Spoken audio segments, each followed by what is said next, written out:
말씀의 제목은 하나님의 두 가지 계시라는 제목으로 하나님의 말씀을 나누겠습니다. 성도된 우리는 삼위 하나님을 믿고 고백하기 때문에 결코 우리 자신이 우리 인생의 주인이 아닙니다. 삼위 하나님께서 우리의 주인이시며 우리가 피할 견고한 피난처이시며 망대가 되심을 우리는 지난 시간에 말씀을 통해서 들었습니다. 그래서 변화무쌍한 인생 가운데서도 삶의 처지와 형편 따라서 움직여가는 것이 아니라, 그래서 늘 요동하는 그런 인생이 아니라 하나님의 선하심을 발견하고 하나님의 다스리심을 존중하며 하나님의 다스리심 앞에서 살아가는 것이 우리가 살아가야 될 삶의 방편이고, 그것이 하나님 나라를 소망으로 품고 살아가는 사람의 삶의 양태입니다. 그러면 우리는 이제 하나님께서 말씀하신 대로 살아야 될 터인데, 그럼 그것을 어떻게 살 것인가를 말하는 것이 이 벨직 신앙 고백서의 2항의 내용입니다. 그래서 삼위 하나님을 어떻게 할 것인가를 알려줘요. 하나님께서는 자기를 우리에게 계시하여 주십니다. 열어서 보여주시는 것이죠. 두 가지 방편으로 계시하여 주시는데, 하나님이 창조하신 우주 만물과 또 하나님께서 구원받은 자들에게 주신 특별 계시로서의 성경을 통해서 우리는 하나님을 알 수 있다는 것입니다. 이것을 벨직 신앙 고백서 2항에서 우리에게 말씀하고 있어요. 그러면 이것이 우리에게 어떤 의미가 있는가를 오늘 말씀을 통해서 우리가 좀 보려고 합니다. 이것이 나랑 아무런 관계가 없으면, 하나님이 만드신 우주 만물과 하나님 주신 계시의 말씀인 성경이 내 방식대로 오용될 수도 있거든요. 그래서 이 두 계시에 대해서 우리가 어떠한 태도를 취해야 할 것인가를 오늘 말씀을 통해서 듣기를 원합니다. 먼저 우리 시대의 사람들을 한번 생각을 해보십시오. 우리 시대의 사람들, 믿지 않는 사람들, 또 교회 안에 있지만 하나님께 전적으로 맡기고 살아가지 못하는 자들. 왜 하나님께 맡기지 못합니까? 하나님을 바르게 알지 못하기 때문에 그런 것이죠. 이런 사람들은 어떻게 살아갑니까? 우주 만물 속에서 하나님을 발견하려고 하는 사람은 없어요.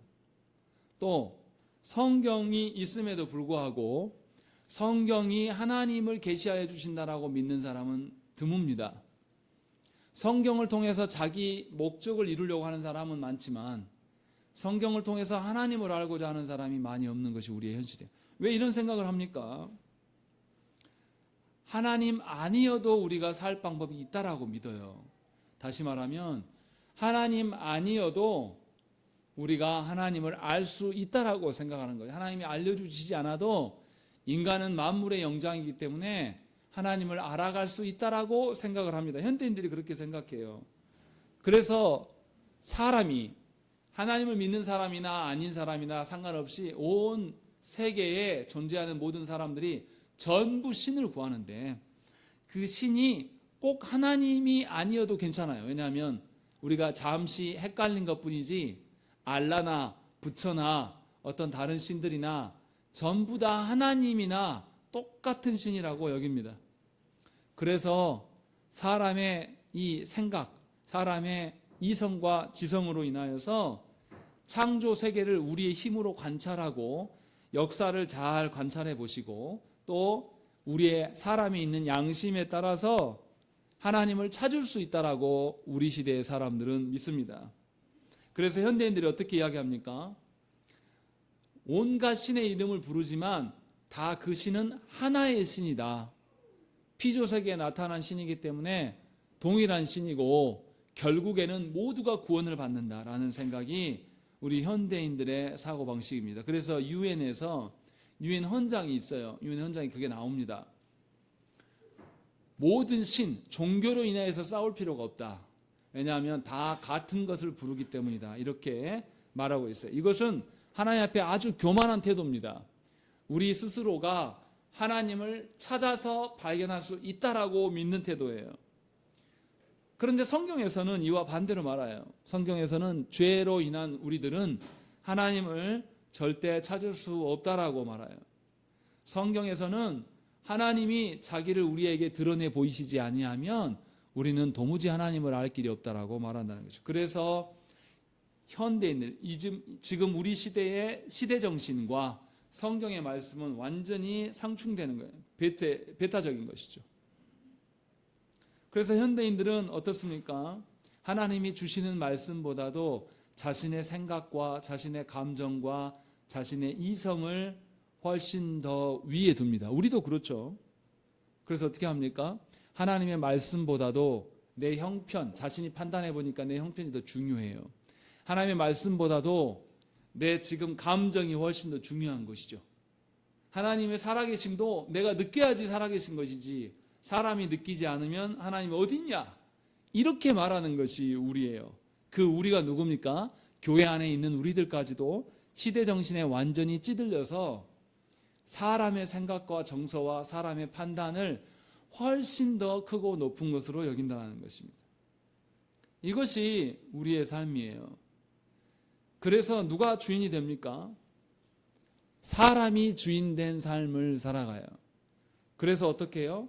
하나님께서 분명히 아담과 하와에게 생육하고 번성하여서 이 땅에 충만하고 다스리라. 그리고 그 다스리는 피조세계 가운데 누가 드러나도록? 하나님의 영광이 드러나도록 하나님께서 명하셨는데, 이것에 대한 생각을 갖지 않고 우리 자신이 주인이라고 믿어요. 그래서 어떻게 합니까? 피조세계를 사람을 위하여서 마음대로 남용하기 시작하는 거죠. 그래서 일어난 일들이 무엇입니까? 우리 시대는 기후의 위기 가운데 놓여 있어요. 기후의 위기까지가 놓여 있어서 지금까지 볼 수 없었던 역대급 홍수가 일어나고 가뭄이 일어나고 이런 기후 이변들, 우리가 알지 못하는 엘니뇨와 라니뇨 현상도 굉장히 심하게 일어납니다. 그런데도 우리가 우리의 편리함을 포기할 수 있습니까? 포기하지 못해요. 기후 위기로 인하여서 남태평양의 어떤 나라들이 물에 잠긴다고 이야기를 해도 우리가 자동차를 안 탑니까? 우리가 전기를 아끼고 조심합니까? 그런 사람은 없어요. 그냥 자기 편한 대로 살고, 물도 우리가 아낀 물 받아놓고 조금씩 이러겠습니까? 아니요. 우리는 쓸 만큼 다 써요. 왜냐하면 우리가 신이기 때문에 내가 정한 욕구와 내가 정한 어떤 인생을 살아가기 위해서 피조세계는 그냥 다 내 거예요. 그래서 사람이 원하는 대로 그냥 살아가면 돼요. 그래서 현대인들은 욕구를 절제하지 못합니다. 그래서 어떤 일이 벌어집니까? 하나님이 우리를 도와줘야 된다. 하나님이 우리의 밑으로 들어와야 되는 것입니다. 그래서 인류는 피조세계를 병들게 하고 있고, 인류는 피조세계에 악으로 작용하고 있는 거예요. 그래서 이제 사람들의 생각이 어디까지 이렇습니까? 지구를 보존하려다 보니 뭐가 없어지면 된다. 사람이 없어지면 된다는 생각까지를 갖게 된 거예요. 정말 멍청한 거죠. 하나님은 분명하게 아담과 하와에게 어떻게 하신 거죠? 생육하고 번성하라고 하셨어요. 지금이라도 하나님의 질서로 돌아가면 세계 인구가 80억을 향해서 다가가고 있는데 먹는 게 부족하지 않다고 그럽니다. 잘 분배되면 부족함이 없어요. 그런데 이게 분배가 안 돼요. 그래서 미련한 인류는 지금도 초당, 정확히 몇 명인지 모르는데 초당 몇 명씩 계속 아사로 죽습니다. 굶어 죽어가는 사람이 지금도 매 초마다 있다는 것이죠. 이것이 인류의 어리석음이에요. 자신이 주인이 되고 자신을 위하여서 살아가는 그 교만함이 우리의 세계 가운데 늘 드러나고 있고 우리는 이것을 마주하고 있습니다.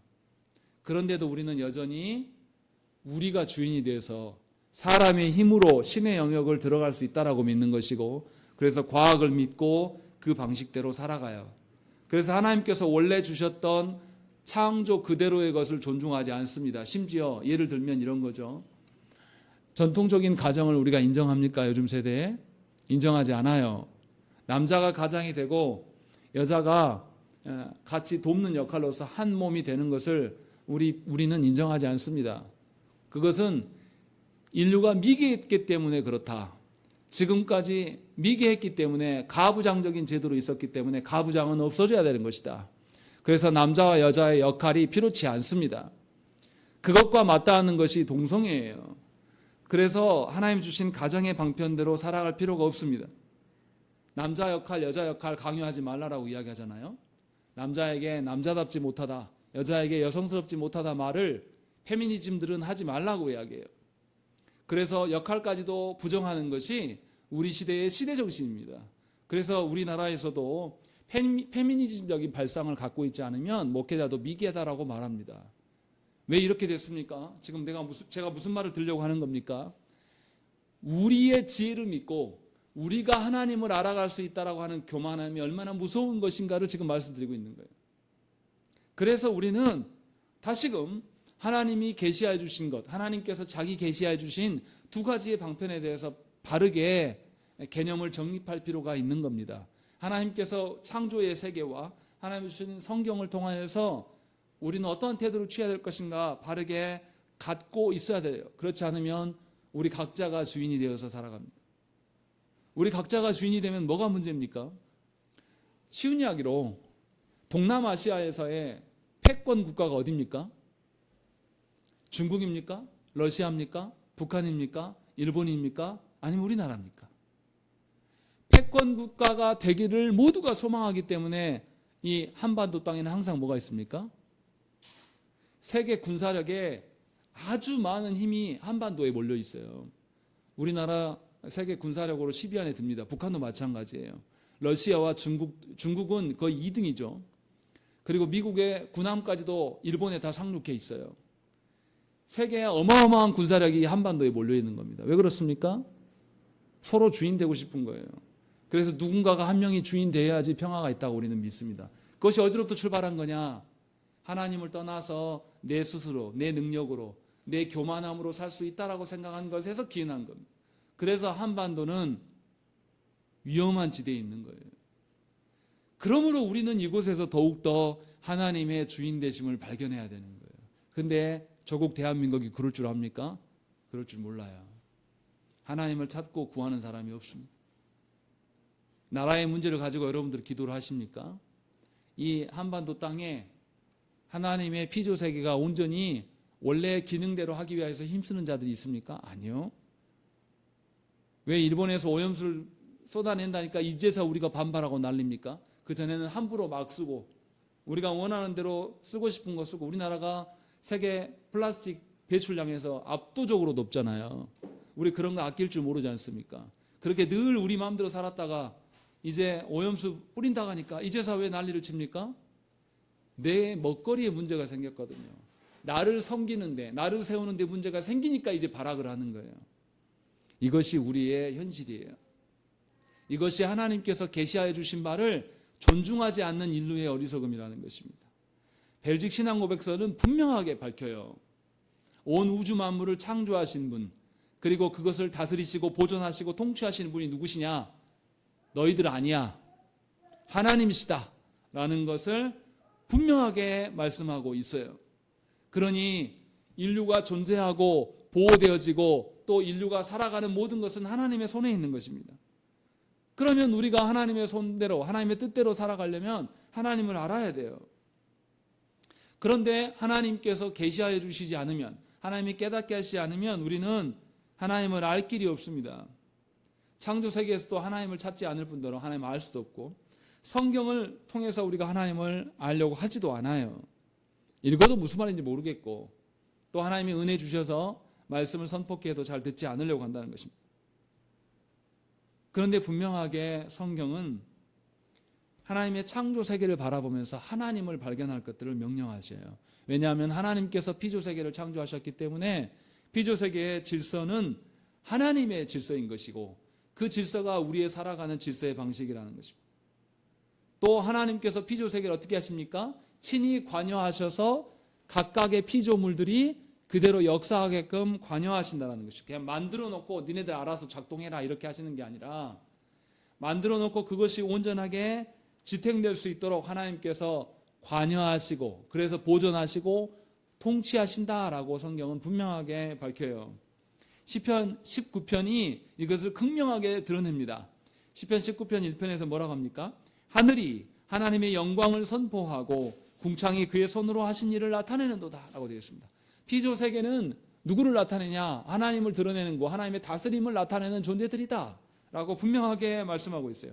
그래서 사람은 피조 세계를 바라보면서 하나님의 다스림을 발견해야 될 것이지 본인이 피조세계의 주인인 척하면서 모든 피조세계를 지배하고 정복하고 우리가 마음대로 오용하고 남용하는 것이 목적이 아니라는 것이죠. 하나님이 피조세계를 우리에게 주신 것은 그 피조세계 가운데서 누구를 발견하라고? 하나님을 발견하라고 주신 것이에요. 그래서 하나님은 어떻게 하십니까? 시편 19편 4절 말씀에 그의 소리가 온 땅에 통하고 그의 말씀이 세상 끝까지 이르도다. 하나님이 해를 위하여 하늘에 장막을 베푸셨도다 라고 되어 있습니다. 이게 무슨 말입니까? 피조세계가 자기들 마음대로 자기 주권을 가지고 움직이는 것처럼 보이지만 그렇지 않다. 해가 아침에 떠서 서쪽으로 지는데 중간에 걸리적거릴 수 없는 어떤 공간을, 해를 위한 공간 하나님이 남겨두셨기 때문에 그게 문제없이 운행되진다. 이렇게 19편에서는 이야기를 합니다. 무슨 말입니까? 천체 물리학자들이 다 연구할 때 무슨 이야기를 해요? 사람은 걱정합니다. 지구에 뭐가 올 거라고. 지구에 수많은 운석 덩어리든지 유성이라든지 이것이 와서 지구를 파괴할 것들, 그 시나리오를 가지고 사람 막 걱정하잖아요. 그래서 옛날에 아마겟돈이라고 하는 영화에서도 브루스 윌리스가 이렇게 나와가지고 우주선을 타고 가서 지구를 향해 달려오는 그 운석에 착륙해가지고 원자폭탄 막 심어가지고 터뜨려가지고 와 우리가 살았다 막 이런 거 하잖아요. 실제로 과학자들이 이게 된다고 합니까? 안 된다고 합니까? 과학자들이 불가능하다고 이야기를 합니다. 그거에 착륙도 안 될 뿐더러 인류가 가진 기술력으로는 운석의 속도를 막을 길이 없다고 이야기를 해요. 그런데 놀라운 건 뭡니까? 그런 운석이 떨어뜨려서 우리가 인류가 위험에 빠진 적을 여러분들이 목도한 적이 있습니까? 역사의 기록에서 찾기가 어려워요. 그런 자국은 있습니다. 제주도에 가면 운석이 떨어져가지고 분화구가 형성된, 거기에 이름이 잘 생각 안 나는데 그런 곳이 있긴 해요. 그런데 하나님께서 창조하신 이 피조세계가 하나님께서 온전하게 각각의 자리를 지켜주시기 때문에 서로가 서로의 자리를 침범하지 않은 채로 운행되고 있다라고 말씀하는 거예요. 그러니 우리는 피조세계를 바라보면서 하나님의 창조하심과 하나님의 보존하심과 하나님의 통치하심을 볼 수가 있는 거예요. 하나님의 뜻대로, 목적대로 모든 것이 구현되어 가는 것을 발견할 수가 있는 것입니다. 그래서 예수님 뭐라고 하십니까? 참새 2마리가 한 아사리온에 팔려나가는 것도 누구 소관이다.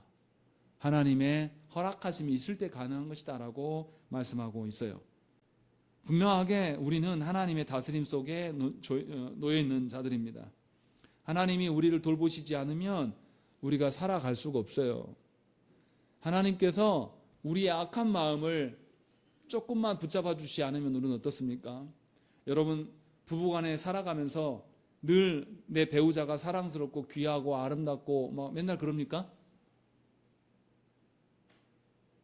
여러분들 물으면 대답 안 하실 거니까 제가 스스로 자가 발전해서 말씀드리면 안 이쁘고 보기 싫을 때가 더 많아요. 그런데 왜 살아갑니까? 내 성격대로 내 꼬라지대로 행동하면 배우자가 살아남을 것 같습니까? 살아남을 사람이 없어요. 내 본성대로, 내 남성의 힘대로, 내 성격대로 퍼붓고 행동하면 배우자는 죽을 겁니다. 우리는 그런 존재들이에요. 하나님이 지켜주시고 하나님의 사랑 앞에 서고 보니까 나도 별 볼 일 없는 거예요. 그걸 깨닫게 해주시고 하나님께서 어루만져 주시기 때문에 배우자 앞에서 내가 나대지 않는 겁니다. 그래서 하나님께서 나를 이렇게 꼴사를 봐주시는데 내 배우자를 향해서 나는 당연히 그래야 되는 거 아닌가, 이렇게 하나님께서 지켜주시고 하나님께서 우리의 자리를 있게 하실 때에 우리는 각각의 자리에서 조화를 이루면서 하나님의 주권을 존중하면서 존재할 수 있는 것이에요. 모든 피조물이 하나님의 손에서 벗어나서 스스로 존재할 수 있는 자는 아무도 없습니다. 그래서 우리는 피조세계를 보면서 하나님의 다스림을 보게 되고, 하나님의 다스림을 보게 된 자는 겸손할 수 있어요. 하나님의 보존하심을 믿고 하나님께 의존하기 시작합니다. 나는 할 수는 없으나 주님은 하실 수 있어요. 그래서 하루하루가 누구의 손에 이끌려가는 것입니까? 하나님의 다스림의 가운데 놓여져 있는 것, 그것이 날마다의 인생이 되는 겁니다. 그러니 아침에 눈을 떠도 누구를 보아요? 하나님을 보는 거죠. 아침에 눈을 뜨고 아침에 자녀들과 이 내 배우자를 보면서 내가 뭔데 나 혼자였던 내가 내 배우자도 있고 내 자녀가 있을 수 있는가라는 것에 대한 놀람이에요. 저는 한 번씩 깜짝 놀랄 때가 있어요. 말 안 듣고 벌써 이제 사춘기가 와가지고 자기 생각으로 차 있는 딸을 보면 야, 내가 언제 혼자였는데 나 누구 같이 사랑 나눌 사람도 없었는데 벌써 아내도 있고 애들도 둘이나 있구나. 그래서 쟤네들이 나한테 와서 뭐라고 하는구나 라고 생각하면 말 안 듣고 독립적인 성향을 가진 자녀들을 보면서도 기분 나쁘지 않아요. 하나님의 놀라운 은혜인 거죠. 신비인 거예요. 그렇지 않겠습니까? 어떻게 내가 능력이 있습니까? 여러분들 로봇 하나 만드는 것이 얼마나 어려운 줄 아십니까?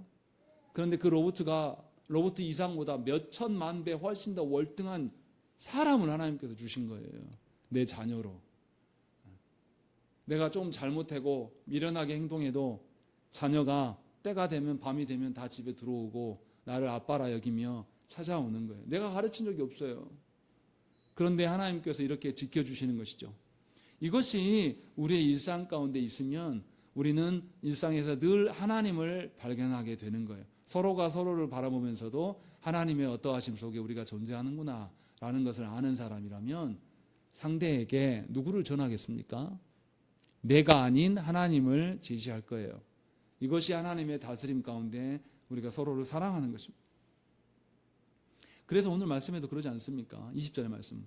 창세로부터 그의 보이지 아니하는 것들 곧 그의 영원하신 능력과 신성이 그가 만드신 만물에 분명히 보여 알려졌나니 그러므로 그들이 핑계하지 못할지니라 라고 되어 있습니다. 분명하게 하나님은 모든 피조세계 가운데 뭘 드러놓으셨다고요?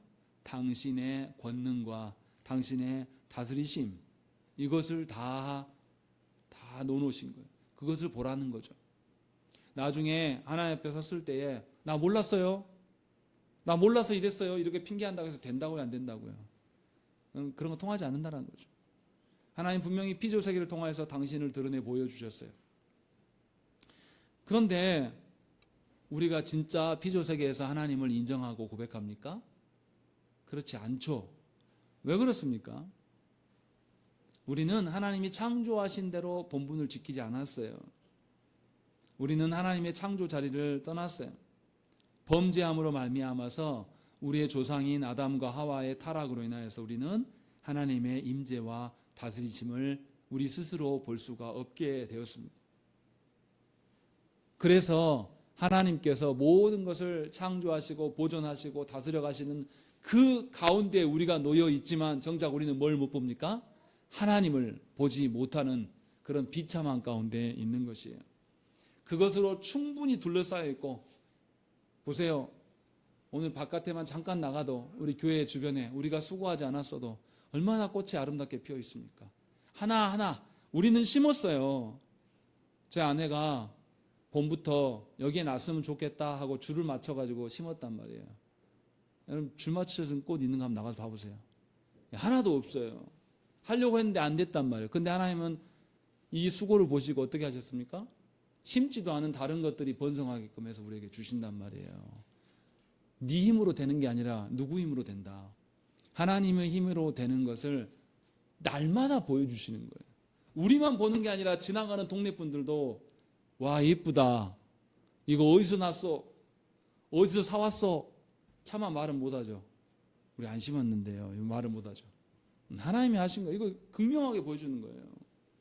날마다. 이것이 우리의 일상이에요. 근데 안타깝게도 우리는 어떻습니까? 하나님을 하나님으로 발견하지 못해요. 그래서 뭐 어디까지만 보냐면 피조세계까지 보는 게 끝이에요. 우리가. 그래서 교회 앞에 이렇게 예쁜 꽃이 피어진 것이 순전히 하나님의 은혜인데 하나님을 볼 줄 모릅니다. 다 꽃만 보고 가요. 이게 얼마나 허망한 것입니까? 그래서 우리는 자기 욕심을 버릴 줄 모르고 자기를 위해서 살아갑니다.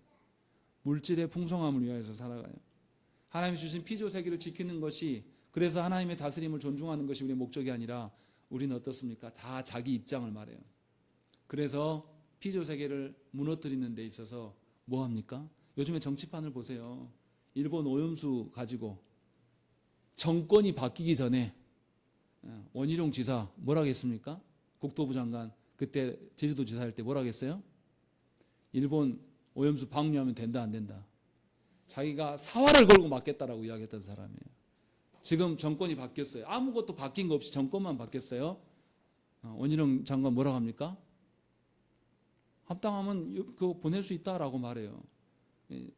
한 사람의 입에서 두 가지가 나온다는 거죠. 불과 2년 전 이야기예요. 이것이 사람입니다. 그 사람을 제가 비난하려고 하는 게 아니라 이것이 우리의 본질이에요. 죄성이에요. 자기의 입장과 자기의 처지를 따라서 우리는 그렇게 살아가요. 또 어떻습니까? 선진국이라고 하는 나라들 어떻게 발전했습니까? 제3세계 국가를 전부 침략해서 그 나라의 자원들을 다 빼앗고 노예 삼으면서 나라가 발전했어요. 우리가 아는 대영 제국, 미국도 마찬가지고요.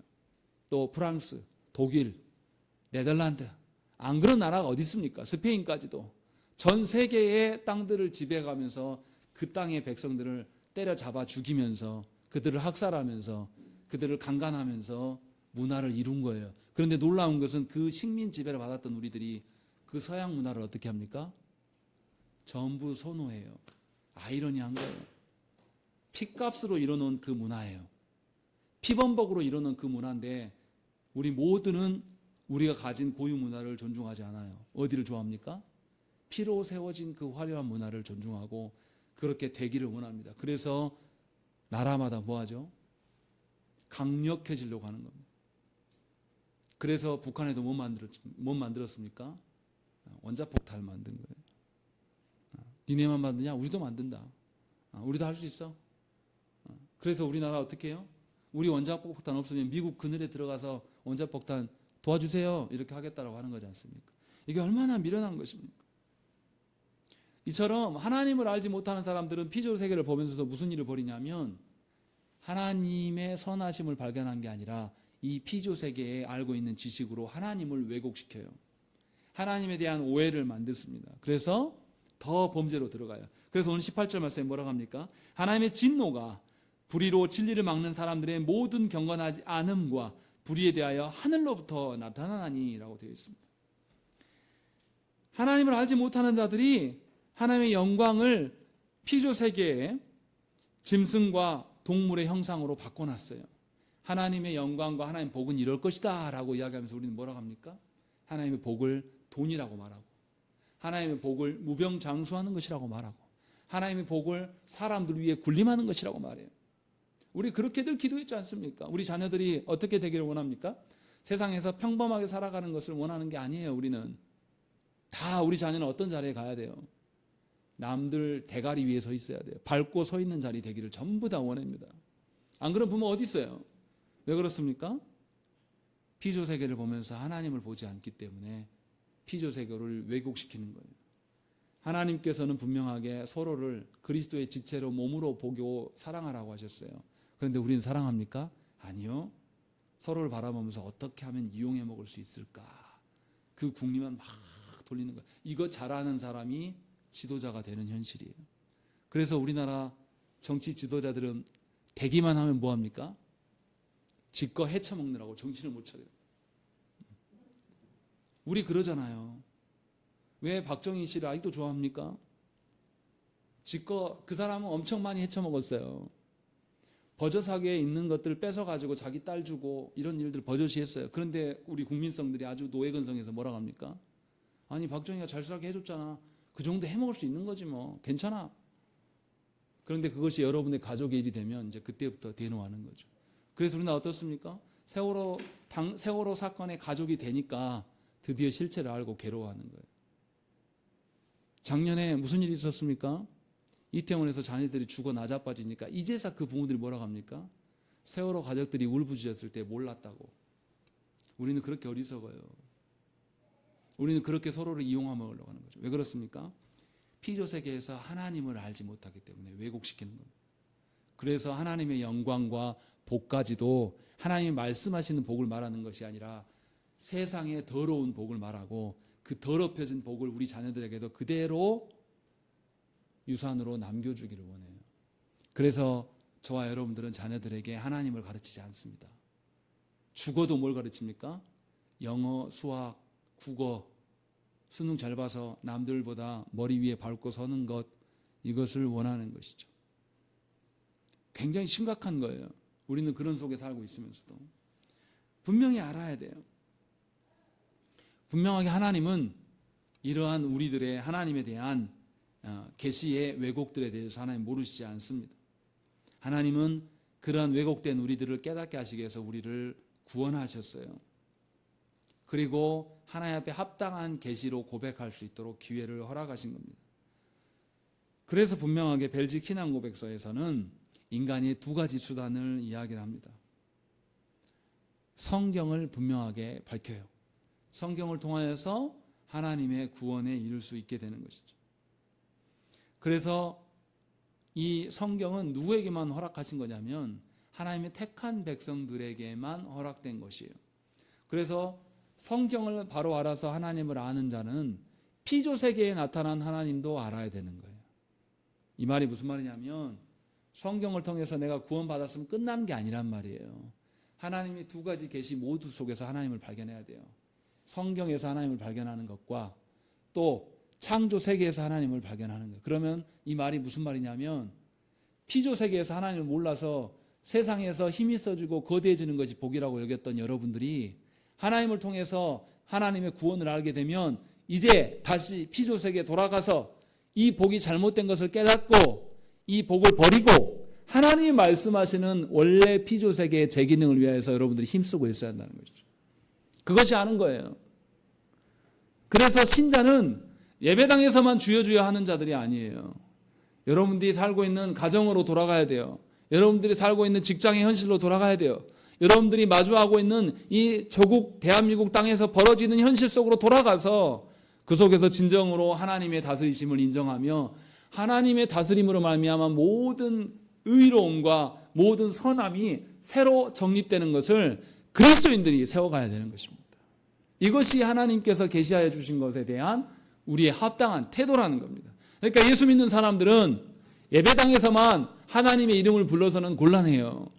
예수 믿는 사람은 불의한 현장에 가서 불의함 속에서 울고 있는 지체들에게 그들의 눈물을 닦아주면서 당신을 도울 수 있는 분은 하나님이십니다. 당신의 자녀들의 영혼까지도 다 책임지시고 그 영혼 속에서 당신의 자녀들의 영혼까지 책임져 주시는 그 하나님이 계시다는 것을 우리가 알려서 우리의 사회 속에서 진정으로 왜곡된 하나님에 대한 질서들을 바르게 세워가야 되는 것이 우리가 해야 될 일이라는 거예요. 정말로 우리가 그러고 있는지를 묻고 있는 겁니다.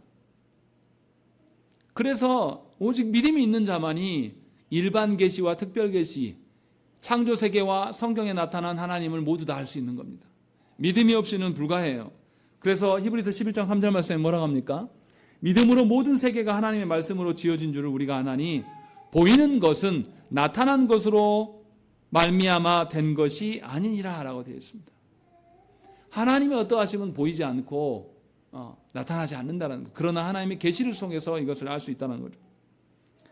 그러니까 창조 세계에서 하나님을 발견할 수 있는 것은 오로지 하나님의 계시하여 주신 성경을 통해서 믿음을 통해서만 가능한 것입니다. 그래서 우리는 믿음을 통해서 성경 안에서만 하나님을 섬기는 자들이 아니라 일상에서도 하나님을 발견해야 돼요. 죄인이 하나님의 은혜로 말미암아서 창조 세계뿐만 아니라 자신의 인생 가운데서도 하나님이 드러나게 하는 것, 이것이 마땅히 우리가 해야 될 일이라는 것입니다. 그래서 우리는 가는 곳곳마다 하나님의 성품을 확인하는 거예요.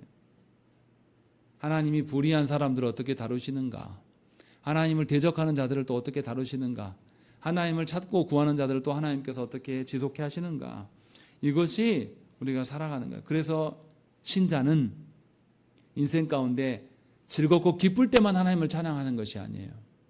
슬프고 괴롭고 불의한 현장 속에서도 하나님을 찬양할 수 있어요. 왜냐하면 거기서 뭘 발견하기 때문에? 하나님의 임재를 발견하기 때문에 찬양할 수 있는 것입니다. 그래서 다윗이 어떻게 합니까? 고난 중에서 심지어 자신의 아들이 자신의 권자를 빼앗고 자신을 물리칠 때도 누구만을 찾습니까? 하나님만을 찾는 거예요. 왜요?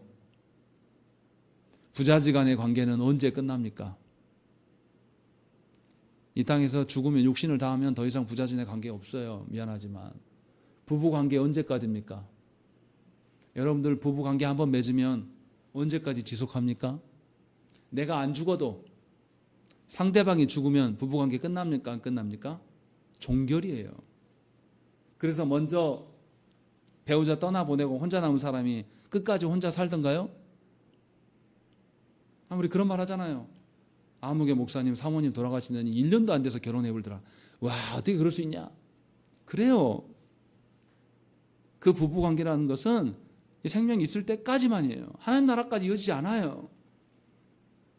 분명히 그것을 우리가 알아야 되는데 우리는 하나님의 사랑을 남녀간의 사랑으로 대체해버렸어요. 그래서 어떻게 합니까? 사랑에 빠지면, 남녀간의 사랑에 불이 붙으면 어떻게 합니까? 하나님 찾습니까? 안 찾습니까? 필요 없어요. 그 불이 꺼질 때, 에너지가 다해서 불이 꺼져서 이제 냉랭해질 때 와서 뭐라고 합니까? 그렇게 사랑했던 그 사람 보고 뭐라 해요? 저 화상 때문에, 저 원수 때문에 내가 이 모양 이 꼬라집니다. 하나님 도와주세요. 하나님 얼마나 어이가 없겠습니까? 이것이 우리의 한계예요. 분명하게 하나님께서는 우리에게 구원을 통하여서 피조세계를 재창조의 역사 가운데 두게 하셨음을 보게 하시는 겁니다. 그렇기 때문에 우리는 내 삶만, 내 역사만, 내 인생만이 아니라 피조세계의 모든 것 안에서 하나님의 성품이 드러낼 수 있도록 우리는 힘쓰며 애쓰고 살아가야 돼요. 또 그렇게 하나님께서 하실 힘을 주실 거라는 것이죠. 여기서 알아야 될 것은 뭐냐면 우리의 능력과 힘으로 행할 수 있다라고 말하는 것은 아니에요. 모든 변화와 모든 재창조는 누구 손에 있습니까? 하나님의 손에 있음을 우리가 경험하고 그것을 고백하는 것이 우리가 해야 될 전부라는 것이죠. 그러니까 우리가 하나님을 안다고 해서 우리가 주인 되면 됩니까? 안 됩니까? 안 되는 거예요. 우리가 하나님을 안다라는 것은 내가 주인됨에서 누가 주인됨으로 바뀌는 것입니까? 하나님이 주인됨으로 바뀌어가는 것이에요. 그러니 예수를 믿으면 여러분들이 주인이 아니에요. 예수를 제대로 믿으면 여러분들은 하나님 앞에서 종입니다. 종이라고 하니까 잘 와닿지 않죠. 우리 한국 교회에서 하도 목사님들이 주의 종 해놔가지고 노예라고 하는 게 훨씬 이해가 편할 거예요. 여러분들은 하나님 앞에서 노예예요. 주인 되신 그분 앞에서 우리가 말하는 쌍놈 양반 그 개념 아니에요. 서양이 갖고 있는 주인과 종의 개념은 달라요. 서양에 있는 종 중에서 어떤 종이 있냐면 똑똑하고 유능한 종에게는 누구를 붙여줍니까? 주인의 자녀를 가르칠 수 있는 권한을 줘요. 그래서 이 자녀가 이 종을 따라다니면서 이 종이 유명한 선생들에게 데리고 가서 가르쳐주고 돌아오면서 같이 배웠던 것을 같이 고민하면서 생각하면서 이런 가정교사의 역할을 하는 종들이 있었습니다. 굉장히 인격적인 것이죠. 그런 주종간의 관계로 하나님께서 우리를 불러놓으신 거예요. 그러니 우리는 살아가는 모든 곳에서 하나님의 계시하여 주신 성경과 피조세계 앞에서 우리는 하나님의 하나님 되심을 고백하면 되는 겁니다. 우리보다 이루라고 하신 것이 아니에요. 하나님이 이루시는 것을 분명하게 알려주시겠다라고 하는 것입니다. 그러니 우리는 하나님이 주신 그 계시 앞에서 우리의 태도가 어때야 되겠습니까? 우리는 하나님이 주신 그 계시 앞에서 그 계시를 가장 중요한 것으로 여길 줄 알아야 돼요. 성경을 통하지 않고는 우리는 하나님을 알 길이 없습니다. 성경을 통하지 않고는 우리는 피조세계가 하나님의 것임을 인정할 줄을 모르는 자들이에요. 그러니 하나님이 주신 말씀을 근거로 살아가야 되는 것입니다. 그리고 또 한 가지 생각해야 될 게 있습니다. 하나님께서는 계시를 몇 가지 주셨다고요? 말씀만 주셨습니까? 피조세계를 주셨어요. 그럼 뭐 해야 됩니까? 두 가지 다 존중하라며요. 말씀만 존중하면 됩니까? 개혁주의 하는 분들 중에서 그런 분들이 있어요. 말씀만 존중하는 분들이 있어요. 말씀만 존중하면 무슨 일이 일어날까요? 말씀을 통해서 하나님을 알겠죠. 그런데 그의 삶이 달라집니까? 안 달라집니까? 안 달라지는 거예요. 이거는 합당한 게 아니라고 말하고 있는 거예요. 또 반대로 말씀에는 잘 모르는데 피조세계에서 굉장히 선하고 착하게 살아요.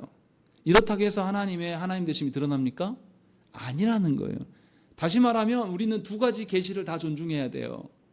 하나님의 말씀을 통해서 하나님을 알아가는 일도 존중해야 되지만 이 말씀 대신 하나님, 주인 대신 하나님이 우리의 피조세계 가운데 어떻게 드러날 것인가를 알아야 돼요. 어떻게 합니까?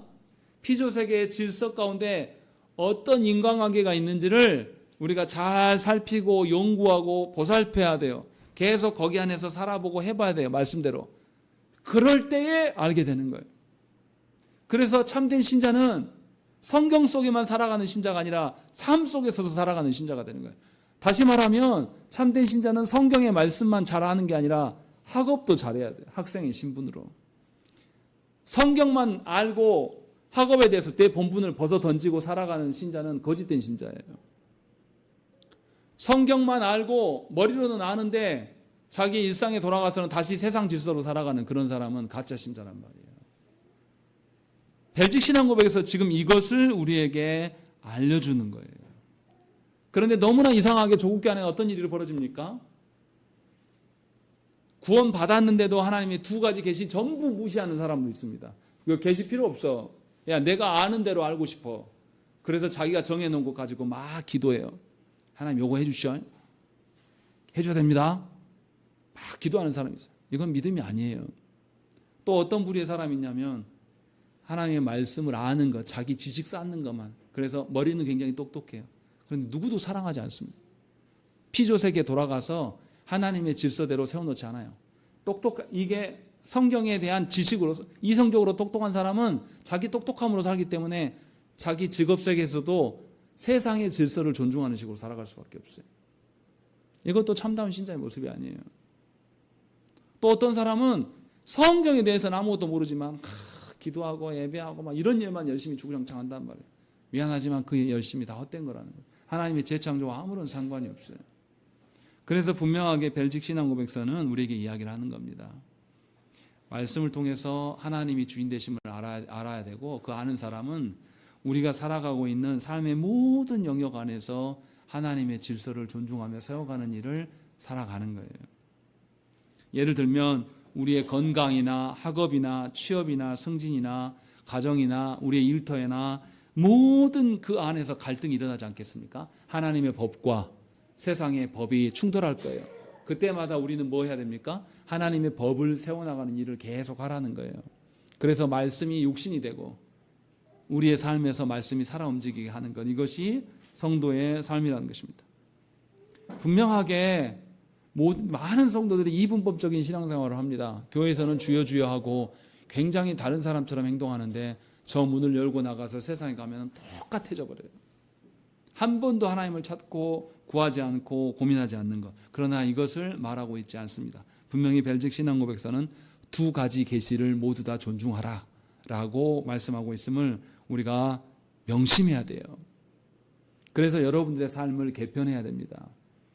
성경에서 말하는 남자의 역할, 여자의 역할, 남편의 역할, 아내의 역할, 가정이 도대체 무엇이고 부모의 역할은 무엇이며 자녀의 역할은 또 무엇이며 그 성도가 교회 안에서의 성도로서의 삶은 무엇이며 또 일터에서 주인을 어떻게 섬겨야 될 것인가, 내 직장 상사를 어떻게 섬겨야 될 것인가, 성경의 원리대로 하나님 주신 권위를 어떻게 인정할 것인가, 이것들을 적용하면서 나가야 돼요. 그것이 하나님의 두 가지 계시를 존중하는 것입니다.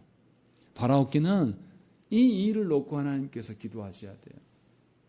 하나님께서 그 모든 것 안에 역사하심을 인정할 줄 아셔야 된다는 것입니다. 그냥 입으로만 하나님 앞에 섰을 때만 주여 주여 할 것이 아니라 여러분들의 일상에서 여러분들이 무슨 생각을 하고 무엇을 위해서 하루하루 살아가시는지를 점검하시라는 거예요. 여러분들이 쉴 때도 하나님 위해서 쉬고 먹는 것도 내 배부를 때, 내 배가 튀어나올 때까지 먹는 게 아니라 하나님이 내 먹는 것까지도 관여하시는구나, 하나님이 내가 누군가와 관계를 맺는 것까지도 관여하시구나 라는 것을 기억하시면서 사시라는 거죠. 이것이 하나님이 베푸신 두 가지 계시를 존중하는 삶입니다. 우리 함께 기도하겠습니다.